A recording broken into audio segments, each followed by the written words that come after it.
Le procès de Roten sans flamme. Rassurez-vous, il s'est reposé cet été. Et il est dans le meilleur état Qu'est-ce qui s'est d'esprit. passé là? J'étais énervé là, mon Dieu. Oh la vache. Parlons donc de Léo Balerdi, le Ouais, j'ai eu capitaine une de sale l'OM. journée ce jour-là. Tu sais que je bosse Ah ouais, ça beaucoup, allait tu pas. sais que- Il s'est passé un c'est truc. dur. C'est Ah, sûr. j'étais sur le chantier, je fais le chantier, la nuit je suis au bar. Ah, non, je travaille beaucoup. Oui, c'est Après de sûr. 18h à 20h avec vous. Attends, je bosse beaucoup. Hein. À mon avis, Vous tu t'es vous rendez occupé pas du compte. petit. Tu t'étais Alors. occupé du petit toute la journée, Ouais, t'en c'est pouvais plus. possible. T'étais à bout là. Un sujet qui peut possible. t'énerver encore ce soir. Donc Leonardo Balerdi, capitaine de l'OM, qui connaît un début de saison compliqué, à l'image de son club. Il a été fautif sur les buts encaissés à Rennes, face au Paris FC, coupable de cette perte de balle face à Lyon qui a entraîné le carton rouge d'Egan Riley. On rappelle que les dirigeants lui accordent une confiance totale. Ils ont même refusé une offre de 40 millions d'euros. Il n'a pas pu partir cet été.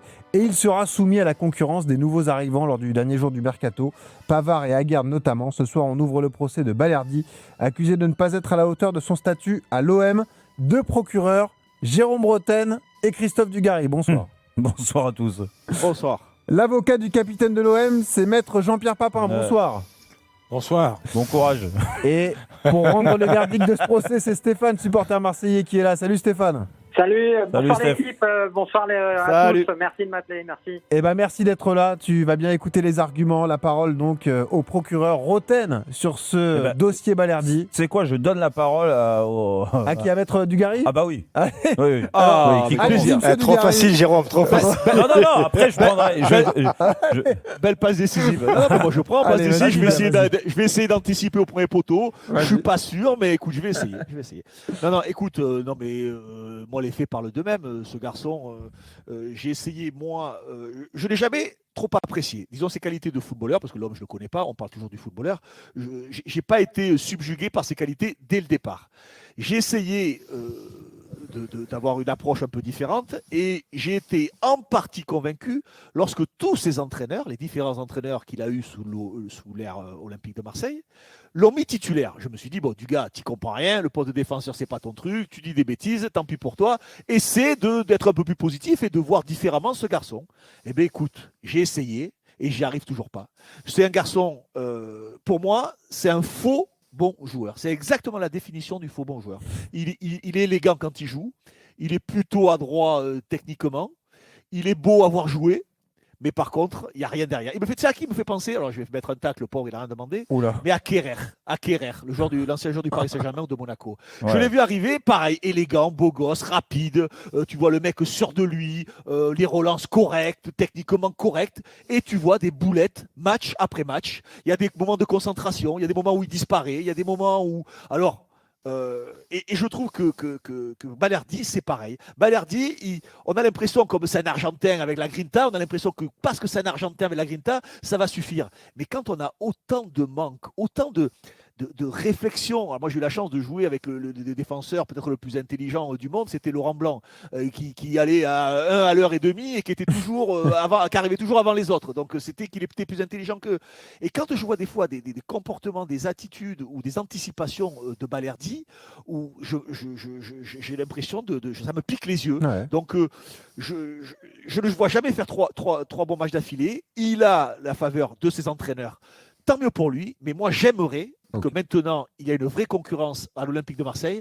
J'aimerais que l'Olympique de Marseille essaye sans Balerdi. Parce que moi, m'expliquer que l'OM est meilleur avec Balerdi, pourquoi pas? Écoute, c'est les entraîneurs, ils sont meilleurs que moi. Mais j'aimerais au moins qu'on essaye une fois, puisque cette fois il va y avoir des joueurs, de jouer sans Balerdi. Et je serais curieux de savoir si l'OM est moins fort sans Balerdi. Qu'est-ce que vous avez à rajouter, monsieur Roten? Rajouter qu'aujourd'hui, autant avant, quand il est arrivé il y a 6 ans, hein, c'est sa 6e année, hein, Ouais. donc à Marseille, là où je rejoins Dugas. Moi, j'ai jamais été grand fan du style du joueur. Après, en effet, les entraîneurs, ils l'ont fait jouer. Au départ, les excuses, c'était oui, mais c'est un jeune joueur. En effet, il avait à peine 20 ans quand il est arrivé à Marseille. Donc, il faut qu'il s'acclimate, le contexte marseillais, la Ligue 1, le championnat européen, pas de problème. Ok, on a laissé. Après, bon, il y a eu quand même beaucoup de piqûres de rappel, un peu trop à mon goût. C'est vrai qu'il y a 2 ans, il nous a surpris quand l'OM a fait une saison plus que correcte. Il a été bon. L'année dernière, pareil. Pourquoi il a été bon, Jérôme? Pourquoi il a été bon? Ouais, pose-toi la question. Parce Écoute, que moi, j'y étais là. J'y Oui. étais et j'assistais à tous les matchs. Et pourquoi Balerdi il a été bon à cette période-là? Et pourquoi alors, JPP? Parce que à côté de lui, il avait quelqu'un qui était beaucoup plus fort que lui et qui le repositionnait tout le temps. Depuis qu'il a ce brassard de capitaine. Ouais, exactement. Depuis qu'il a ce brassard de capitaine, je pense qu'aujourd'hui, c'est difficile à assumer. Parce que effectivement, chaque fois qu'il y a une boulette, lui, il paye cash. C'est-à-dire que chaque fois qu'il a eu une boulette cette année, ça a été un but, ça a été, c'était la galère. Mais chaque fois qu'il y a eu, à l'époque, c'était les Chancel Mbemba, il y avait, etc. Chaque fois qu'il a eu un joueur plus expérimenté que lui autour de lui, il a toujours été très bon. Ouais, donc aujourd'hui, tu peux pas être aujourd'hui, on lui fait un capitaine de l'OM, procès. Aujourd'hui, on lui fait un procès qui est. Alors, c'est justifié par rapport à ce que ça amène derrière. Mais je pense qu'il n'a pas de chance. Là, j'ai vu comment on l'a incriminé sur le but de Lyon.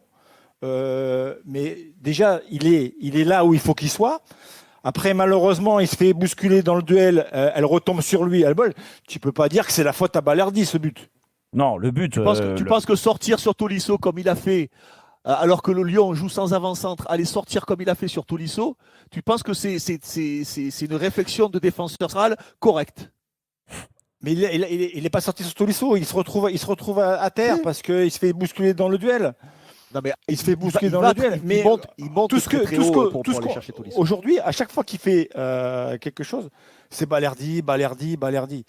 C'est la tête de défend Turc, pas tout seul. On défend pas tout seul. Oui, mais Jean-Pierre, pour rebondir sur ce truc-là, en disant c'est Balerdi, je suis désolé. Aujourd'hui, tu as un statut à assumer. Quand tu es capitaine de l'Olympique de Marseille, je sais. Tu vois, c'est que on lui a donné. Alors déjà, moi, les responsables. C'est pas le joueur. On lui donne le brassard. Il va pas dire non. Il va pas dire non, moi j'en veux pas. Hein. Moi je préfère travailler dans l'ombre et je suis bien meilleur. Si on lui donne, on estime qu'il a les qualités pour. L'erreur, elle est là. Mais tu sais, c'est très simple. Et moi je finis ma plaidoirie là-dessus.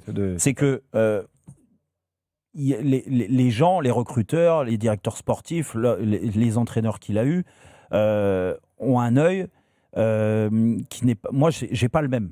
J'ai pas le même là-dessus parce que je trouve qu'en effet, c'est pas un leader de vestiaire, c'est pas un leader sur le terrain, qu'il lui faut des mecs bien plus solides. Là, le problème qui va se poser pour Balerdi, c'est le recrutement. On parle d'Aguerd, on parle de Pavard, de Medina. C'est des mecs. C'est peut-être la meilleure chose qui pouvait lui arriver. Oui, mais c'est des mecs, Jean-Pierre, à l'arrivée, si tu regardes leur carrière et ce qu'ils ont fait, ils sont plus forts. Ils sont beaucoup plus forts que Balerdi. Donc là, ça remet en doute. Je suis d'accord. Ça remet en cause. Donc tout son leadership, le capitanat et tout ça. Donc là, ça va être difficile à accepter. Et là, et pour moi, la plus grosse erreur des dirigeants marseillais, ça a été, comme tu l'as dit Jean-Pierre, il y a 2 ans, la très bonne année qu'il fait avec Chancel Mbemba et d'autres, c'était là l'occasion de le vendre. Parce que de se rendre compte qu'en effet, il est limité, il n'est pas dans ce qu'on espérait dans sa progression. Là, on a une offre, allez, on le vend et puis on passe à autre chose. Ils ont voulu le garder et se séparer de certains défenseurs, parce que j'ai la liste sous les yeux. Depuis 2 ans, des défenseurs, il y en a une vingtaine qui sont partis. Et il y a des mecs qui étaient des réussites non plus. Non, mais il y a pas que des réussites, mais il y a surtout des mecs qui ont été des réussites et qui sont déjà partis, qu'on a mis dehors. Et ben, il est là le problème. Alors, Stéphane va rendre son verdict. Pourquoi on ne l'a pas laissé partir? Parce qu'on estime que c'était le patron de la défense. Et pour moi, c'est une erreur. Et pour Jérôme et mais voilà, c'est une erreur. Stéphane, vas-y, supporter de l'OM, qui remporte ce procès? Est-ce que c'est l'avocat Papin ou les procureurs Dugarry et Roten? Écoutez, je vois, franchement, les trois ont des arguments vraiment évidents. Quel dommage qu'ils n'ont pas pu jouer ensemble, parce que je comprends maintenant le but de l'émission. Ils sont totalement complémentaires. J'adore, j'aurais aimé les voir jouer ensemble dans mon club préféré, l'OM, évidemment. J'en ai eu 2. J'ai eu la chance de pouvoir jouer 2. Magnifique. Roten, c'est un. Non, faut pas exagérer. Non, mais c'est gentil, c'est poli, mais lui fais pas ça, là. Tu es en train de tu le poignardes, là. Ah, mais Jean-Pierre, avec moi, il aurait mis 50 buts. Déjà, il a mis 35 tous les ans. Je pense que ça nous aurait fait du bien à une certaine époque, en tout cas. C'est vrai. Même encore aujourd'hui, je te le. Faut que tu tranches, Stéphane. J'aime bien la réflexion de Jean-Pierre. C'est vrai que Balerdi est quand même. On a vu des belles choses avec lui. Le personnage attachant. mais manque de régularité, je pense. Et c'est vrai qu'avoir des hommes comme à l'époque, enfin l'année dernière, Gigot et Chancel Mbemba l'aidaient à pousser l'équipe vers le haut. Ah oui. Donc c'est JPP qui remporte ce procès. C'est passé le pauvre. Je pense que pour moi, je vais donner le point je vais être fair play et à Dugarry. Bon tu changes alors. Quel revirement. Il dit bravo JPP. Malgré tout, je reste marseillais et mon sang est bleu, donc j'adore Roten. Quel revirement. Comme Jérôme. Moi aussi, Alors, je t'aime. il donne le point à Dugarry, mais pas à Roten. Ça, c'est bon. Non, il a pas Merci, Stéphane. moi, ça lui faisait trop de mal de me le donner. Il peut pas le dire. Il est supporter de l'OM, il peut pas te le donner. Bon, tu t'es bien défendu, JPP, en tout cas.